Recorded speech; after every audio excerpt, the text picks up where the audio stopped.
country whereby the dignity of women is being undermined. Women in politics face very many challenges after being in those offices. The dignity of the offices the women in our country hold are no longer there, whereby you find that the women who already step out to represent us are being humiliated in public. Their dignity is not there. The respect is no longer there for our women in this country, and there is no one speaking about this. All other activities in the country are being spearheaded, but looking back to our women, there is nothing being done in order for our women to be somewhere. And those who are already somewhere, there are a lot of trials and tribulations that faces them in their day-to-day activities.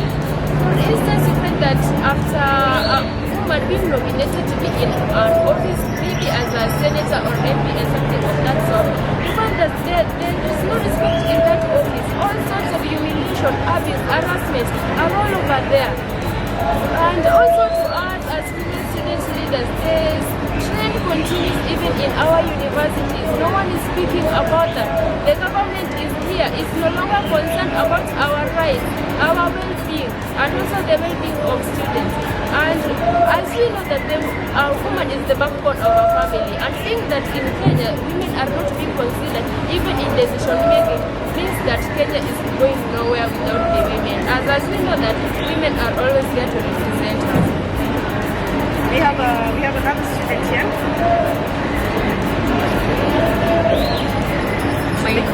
My name is Rose Oda, a student at the University of Nairobi, and today I'm not here as a young leader or activist, but I'm here as a citizen who's really concerned about the dignity and the future of our girls and our women.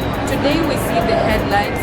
Day to day we get the headlines of women raped, women harassed. The dignity is not there. But you know what? These are not just headlines. These are lives that are played with.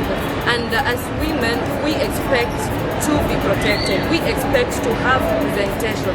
And it's okay we have representation, but it's not a matter of quantity, but a matter of quality. We might have 20 women as leaders, but they are not protecting us. They are the same women who are sexualizing us rather than protecting us.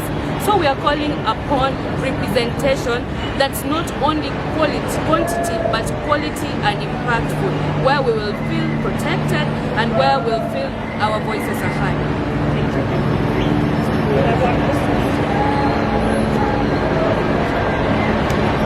My name is Stacy Lea, a student in the university.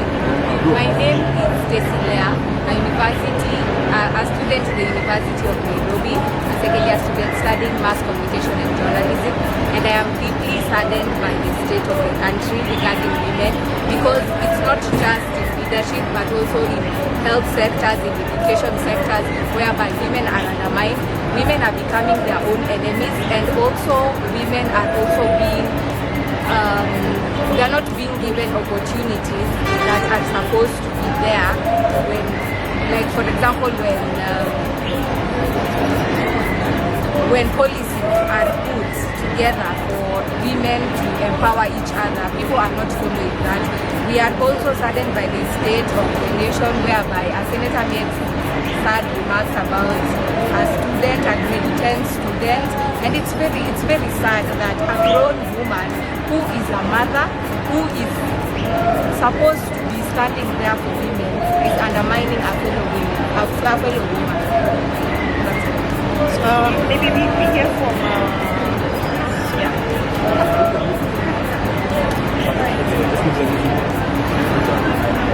My name is Suffocating. I represent Jubilee Party and the Unity for Parties as well.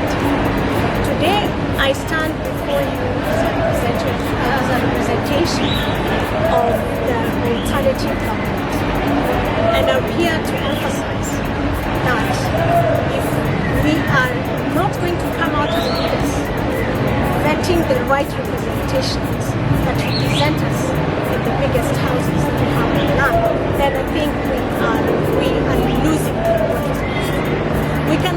We are here to condemn in the strongest term possible the continuous tearing into our moral fabric as women.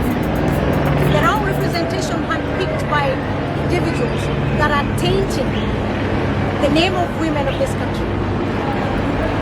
Whatever happened a few days ago in Parliament, the leader that spoke and sexualized a child as a mother, this tears me into pieces. Because I mean, what is it that we are, showing our children? What are we nurturing? And it was not something that came as a surprise. Because at the end of the day, she actually showcased how she ended up there.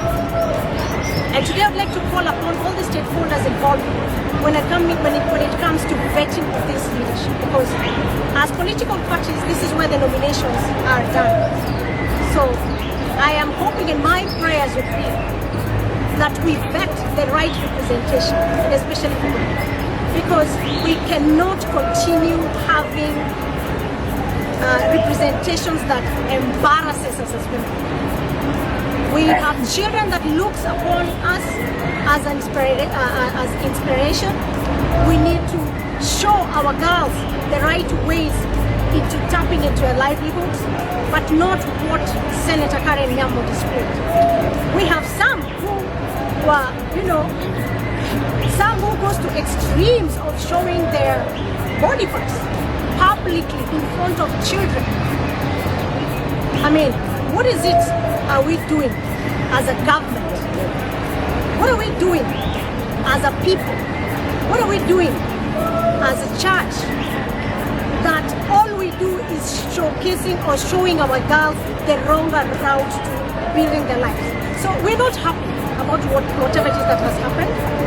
And we want to call this government because they are the ones supposed to be, looking into this and, help us have all this.